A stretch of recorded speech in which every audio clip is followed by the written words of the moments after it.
You mentioned milestones and you mentioned the importance of setting those milestones or waypoints. I think you used the term. Are you where you thought you would be at this point in time with your business? I think yes, I would say so. I mean, there's always the the pie in the sky sort of things that where you hope you just everybody hopes that it's that all of a sudden you develop something and it's such a hit that the community loves it and like right away the iteration 1.0 just explodes and it's a phenomenon. Now of course that's not how things work for virtually everybody, especially say very often like new entrepreneurs such as ourselves. But in our realistic assessment, I'd say we are where we wanted to be, and it's we're at a place that feels comfortable. It doesn't feel like we're out over our skis, though we are pretty aggressive with like how the pace, I guess, of development that we're trying to go at. I mean, both like especially in the run up to the product release, which happened on Black Friday of last year, there was there's a lot of effort and there's a lot asked of both Greg and I in terms of this kind of the sprawling responsibilities and to do items that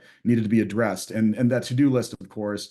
It wasn't what it was when we first wrote it up. It always expands. There's new things that are uncovered as you tackle other things, and so that there's a lot to be done, but we were able to get through it, and that's actually something I'm very proud of, that we were able to release on time, a product business only with just two people essentially running it. So yeah, we are on time, but it is the kind of thing that requires a lot of effort and some pushing of ourselves and tolerance for kind of stress, I would say, to to a moderate degree.